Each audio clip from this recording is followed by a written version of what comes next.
Bueno, compañeros, en esta ocasión vamos a socializar la guía para la atención clínica integral del paciente con dengue. Ya como tal todos reconocemos al dengue con ese impacto tanto social, económico como en salud pública en nuestra comunidad. Así que comencemos. Primero recordemos que el dengue pues es generado precisamente por un virus, es una enfermedad viral realmente, transmitida por un mosquito del género Aedes aegypti.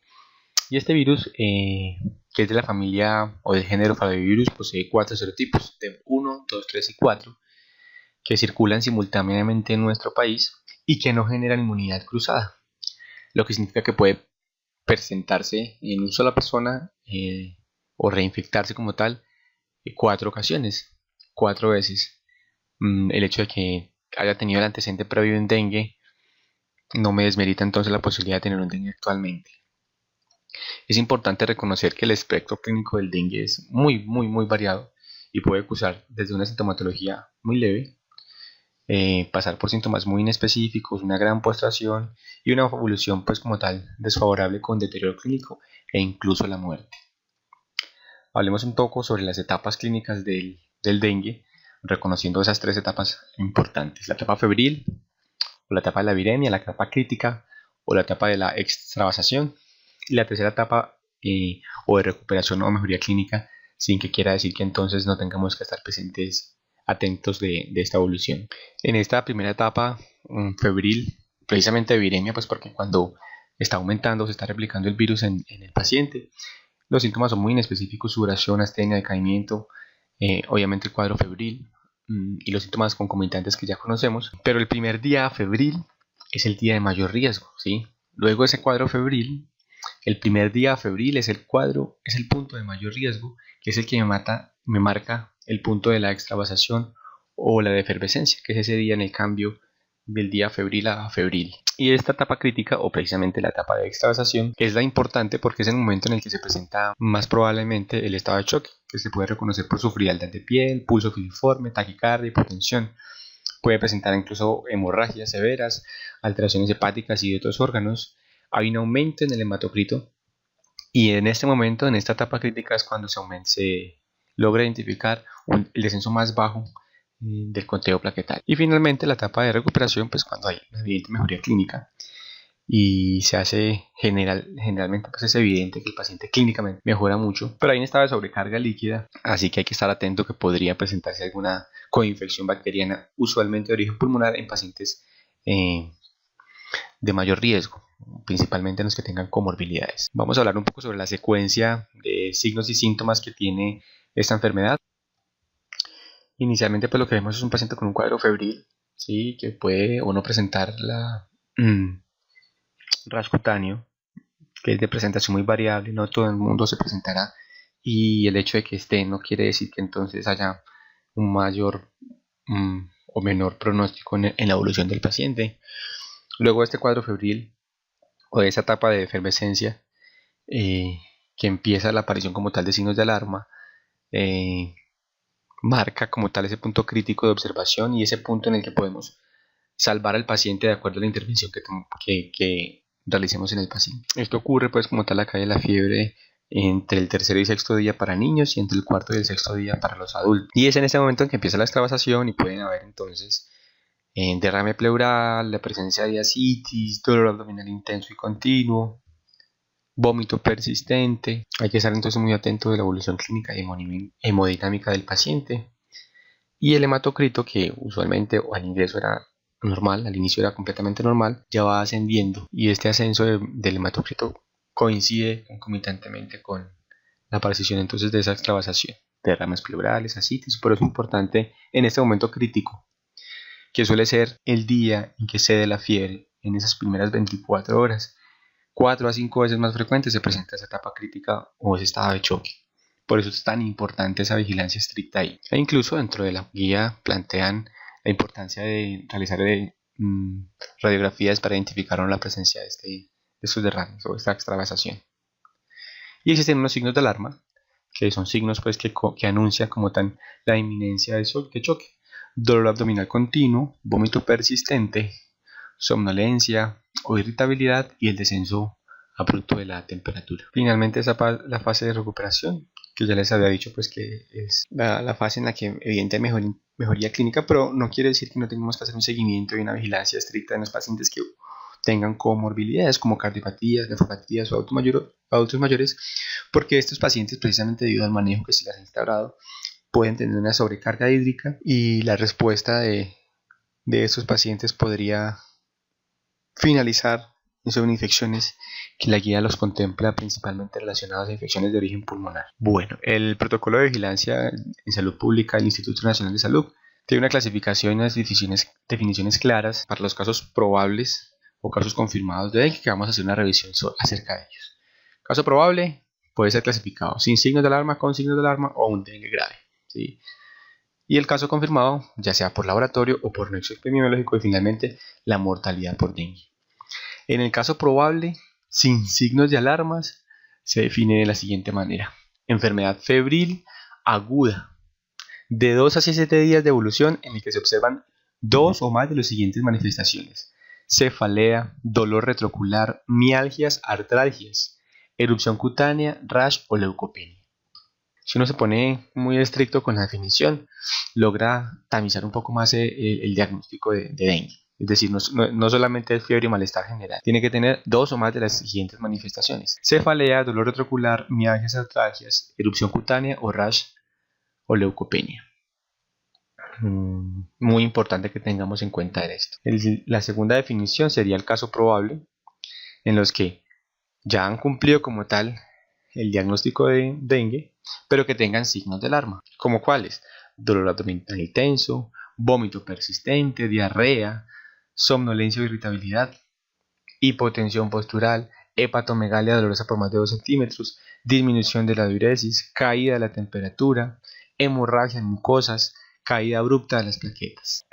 Entonces, con signos de alarma, cumple con la definición previa del paciente que tenga fiebre o 2 demás de los otros síntomas que llevamos relacionados, esos que están acá arriba: cefalea, dolor retrocular, mialgias, artralgias y el rash cutáneo, y cualquiera de los siguientes signos de alarma: dolor abdominal intenso y continuo, vómitos persistentes, diarrea, somnolencia o irritabilidad, hepatomegalia dolorosa, disminución de la diuresis, caída de la temperatura, hipotensión postural, hemorragia en mucosas y caída abrupta de las plaquetas. Insisto y soy persistente en esto porque es importante tenerlo claro y documentarlo en historia clínica al momento de identificarlo.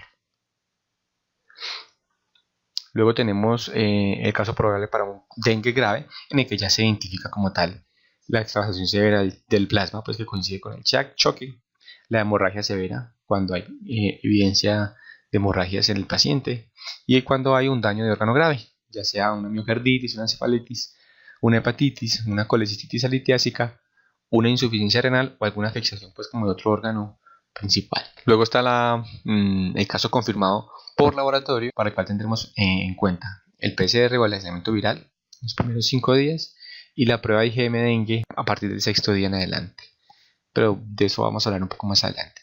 Y existe otra clasificación, que es la clasificación por nexo epidemiológico. Esto lo hace como tal el área de epidemiología con base a la información suscrita en el CIVIGILA, y lo definen de la siguiente manera: con la información serológica del departamento, distrito o municipio se utilizará el nexo epidemiológico para confirmar todos los casos probables que residen en un perímetro de 200 metros, 2 cuadras aproximadamente, de otros casos confirmados por laboratorio en los 21 días o 3 semanas anteriores o posteriores al diagnóstico.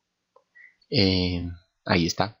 Esa es la definición como tal del caso confirmado por nexo epidemiológico. Y el caso confirmado por mortalidad por dengue, pues es todo caso de una muerte de un caso probable de dengue grave con diagnóstico confirmado por laboratorio, ya sea una muestra de lisa del IgM, un aislamiento viral o por muestras de tejido y histopatología compatible. Ahora, todo caso probable que fallece con diagnóstico clínico de dengue grave sin muestra adecuada de tejido o suero para realizar pruebas biológicas será considerado finalmente a nivel nacional como un caso compatible de muerte por dengue y representa una falla del sistema de vigilancia epidemiológica. Así que, si durante el manejo y la atención no se tomaron estas muestras y muere como caso probable, habrá que hacer la autopsia clínica del paciente. Bueno, vamos a hablar un poco sobre lo que dice la guía en cuanto a la historia clínica.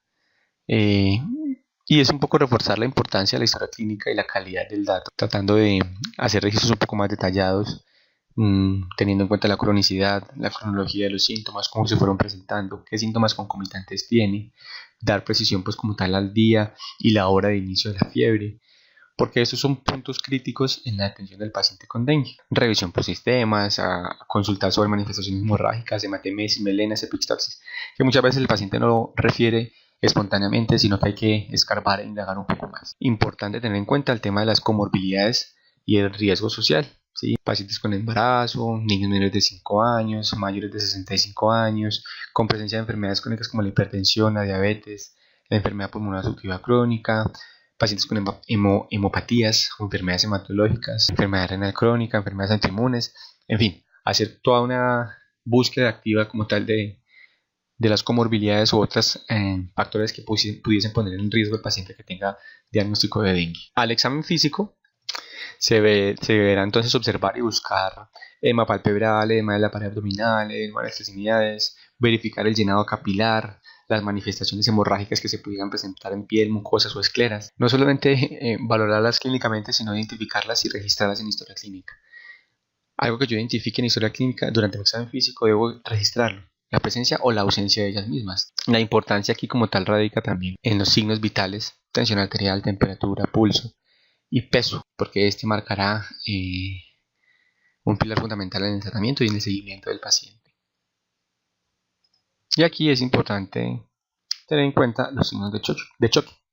Hipotensión arterial, una presión arterial convergente o diferencial menor de 20, una presión arterial media menor de 70, extremidades frías, cianosis, pulso rápido y fino, un llenado capilar lento.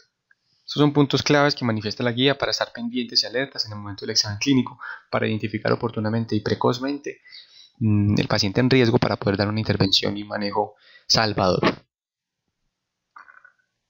Y luego, por supuesto, hacer el examen físico completo, sistema nervioso central, tórax, abdomen, prueba de torniquete importante que ahora vamos a hablar. El estado de conciencia, cómo se encuentran los campos pulmonares, si hay o no presencia de ascitis, si hay o no presencia de distensión abdominal o dolor abdominal, que se puede identificar durante el examen físico. Y finalmente la prueba de torniquete. La prueba de torniquete la contempla como tal la guía vigente que tenemos en el ministerio, así que hay que ponerla en práctica, realizarla y documentarla en historia clínica. ¿Sí? Es importante hacer como tal ese registro en historia clínica, ya como nos han dicho, producto de la auditoría que se había hecho previamente. Esta prueba lo que permite es evaluar la fragilidad capilar y orienta como tal el diagnóstico no del paciente con dengue. La guía como tal lo escribe. Debe ser realizada obligatoriamente en todos los casos probables de dengue durante el examen físico. Así que si tenemos un paciente con diagnóstico de dengue, se deberá hacer como tal la prueba de torniquete. Aquí como tal se muestra un poco la técnica. Dibujar un cuadro de 2.5 centímetros por 2.5 en el antebrazo del paciente y verificar la presión arterial. Calcular la presión arterial media e insuflar nuevamente el manguito hasta el valor medio y mantener por 5 minutos en adultos y 3 minutos en niños o hasta que aparezcan petequias o equimosis. Contar el número de petequias en el cuadro y la prueba será finalmente positiva cuando se cuenten 20 petequias o más en adulto o 10 o más en los niños. Insisto, realizarla, documentarla y registrarla finalmente en historia clínica. Lo que sería más o menos como algo por el estilo. Vamos a hablar entonces finalmente del tratamiento importante. Y para eso la guía propone preguntarse: ¿tiene dengue? ¿Tiene alguna comorbilidad o signos de alarma? ¿Está en choque o tiene alguna otra complicación en órganos?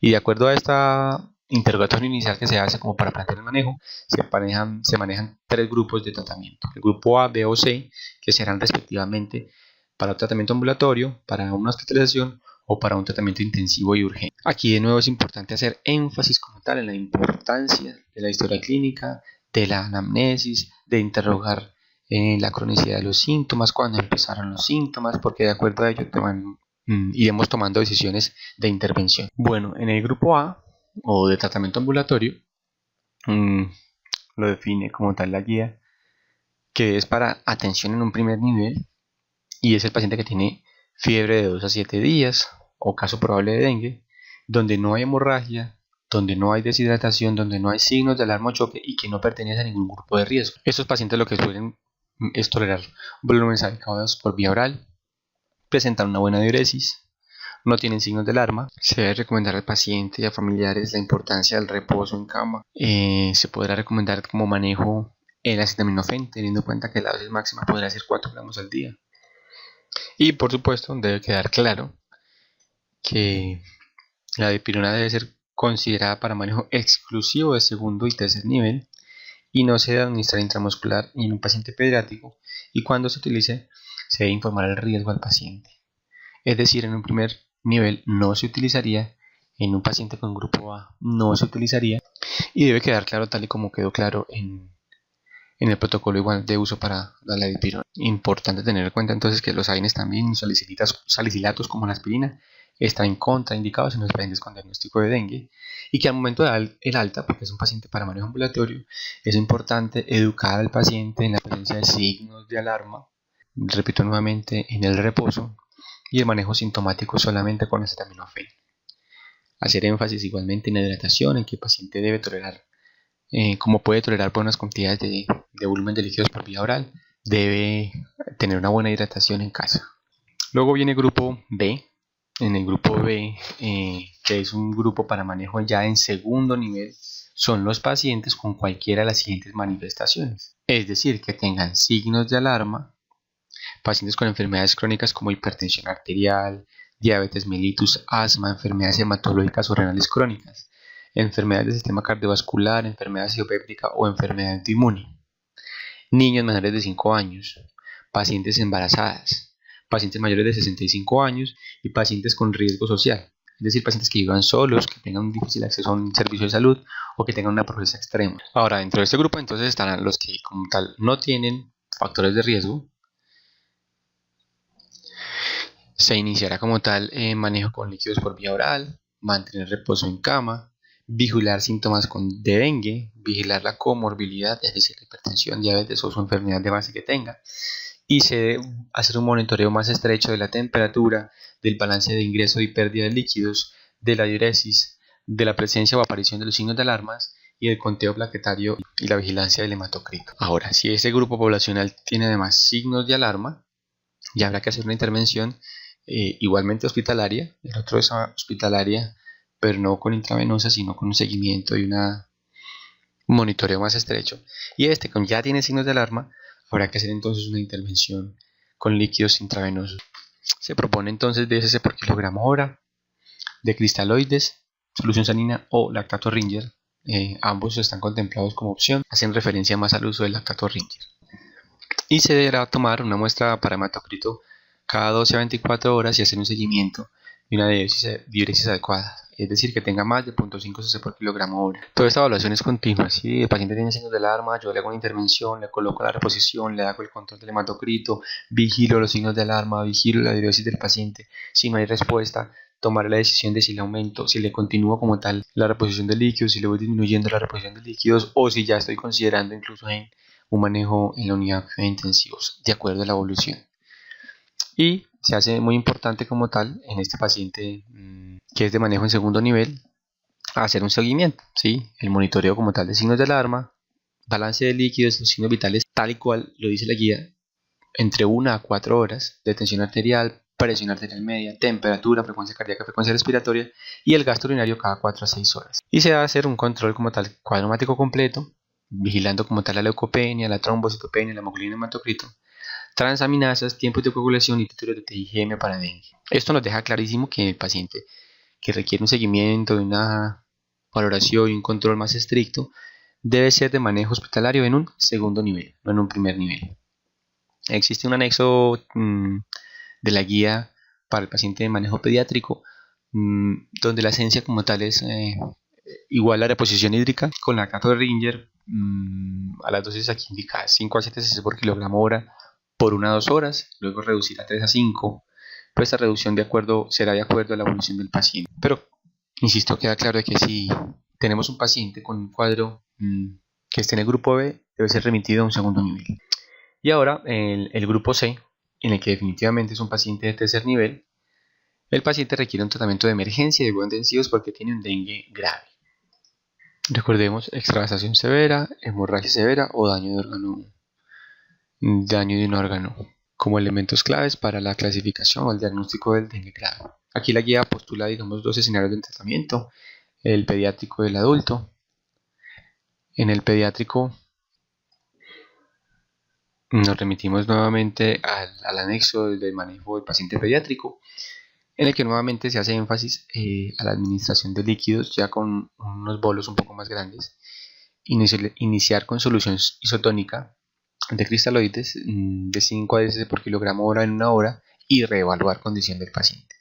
Si el paciente mejora, disminuir gradualmente de acuerdo al estado hemodinámico los líquidos IV y pueden ser requeridos por 24 a 48 horas. Si el paciente continúa inestable y el hematocrito aumenta, es decir, permanece alto, por encima de 50, repita un segundo bolo de cristaloides de 10 a 20 cc por kilogramo hora en una hora.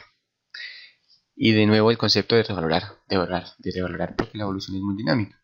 Si mejora después del segundo bolo, reduzcan la infusión de 7 a 10 cc por kilogramo hora por 1 a 2 horas y continúa reduciendo como se señala anteriormente. Es decir, vamos haciendo el seguimiento y la evolución de acuerdo a cómo vaya evolucionando el paciente. Si el hematocrito disminuye, eso indica sangrado y la necesidad urgente de tomar una prueba cruzada y transfundir sangre fresca lo antes posible. Y si no mejora, debe iniciar posible disfunción miocárdica. De nuevo, pues como tal, la importancia del concepto de monitoría y control del hematocrito, del recuento plaquetario para ir tomando decisiones. Pero estamos hablando de un paciente que ya es para manejo en tercer nivel, incluso en una unidad intensiva. Aquí les pongo como para refrescar un poco el tema de la fórmula de Holiday-Sigar para calcular los líquidos en el paciente pediátrico.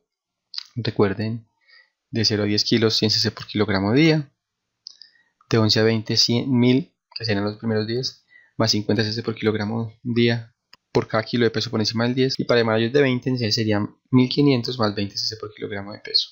Esto como para recordar, pero todos estoy seguro ya lo tienen presente. Y el otro escenario es el paciente adulto, en el que igual se va a manejar bolos.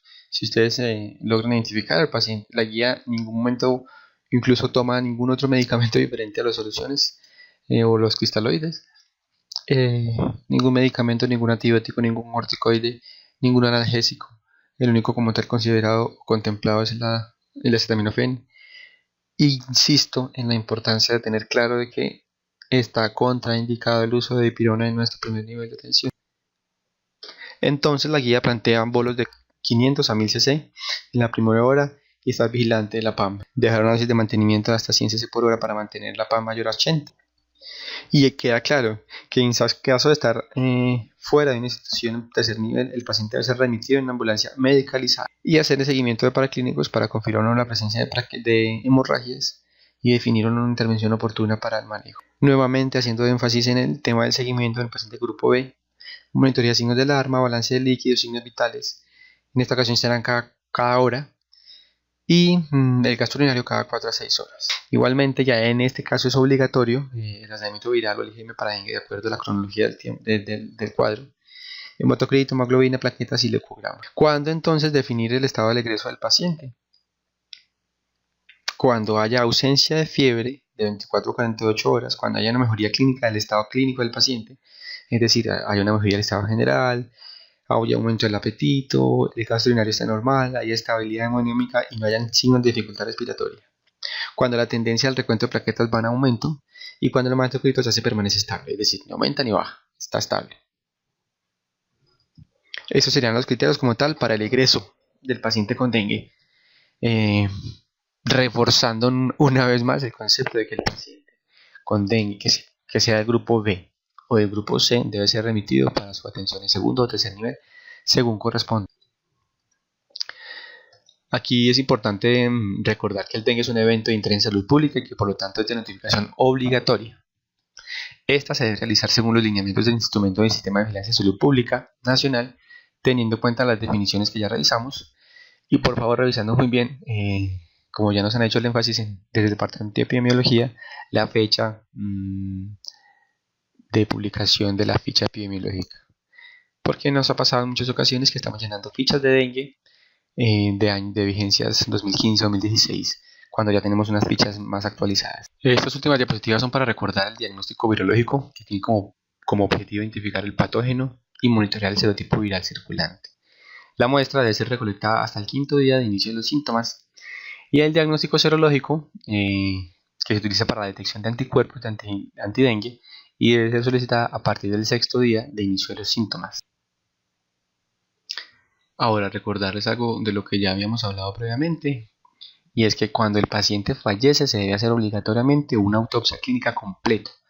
Por ser una muerte por un evento de interés en salud pública, se deben tomar fragmentos de hígado, vaso, pulmón, ganglios y cerebro con el fin de esclarecer la etiología de la muerte. Recuerden entonces que si fallece un paciente como caso probable de dengue y en ningún momento fue tomada la muestra para IgM de dengue o el aislamiento viral, es obligatoria una autopsia clínica completa para que entonces tomemos las muestras y confirmemos si realmente se trata de una muerte confirmada por dengue. Eso es todo.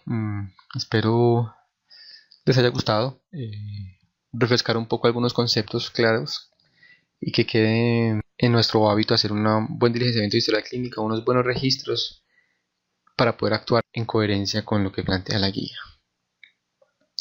Eso es todo por ahora, quedamos pendientes. Un feliz día.